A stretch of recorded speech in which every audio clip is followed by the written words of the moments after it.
La colère puissante arme des forces du mal. Les forces du mal utilisaient une arme subtile et redoutable, la colère.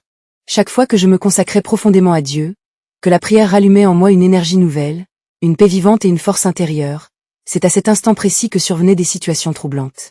Des paroles, des événements, parfois insignifiants en apparence, mais capables d'éveiller en moi une irritation soudaine.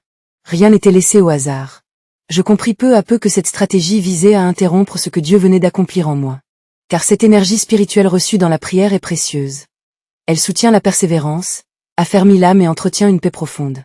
La colère, elle, agit comme une rupture brutale.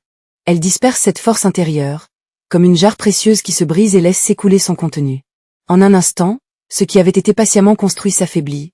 La paix se trouble, la clarté disparaît, et l'âme devient vulnérable. Derrière chaque montée de colère se cachait une attaque calculée. Il ne s'agissait pas seulement de me troubler émotionnellement, mais de me dépouiller de la force spirituelle que je venais de recevoir. Leur objectif était clair, me faire réagir pour me faire perdre.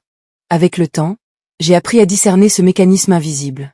J'ai compris que le véritable combat ne se limitait pas aux épreuves extérieures, mais se jouait aussi dans mes réactions intérieures.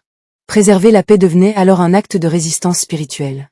Car garder le calme face à la provocation, c'est refuser de céder à l'ennemi. C'est protéger ce que Dieu a déposé en nous. Et j'ai compris ceci, maîtriser la colère, ce n'est pas une faiblesse, c'est une victoire.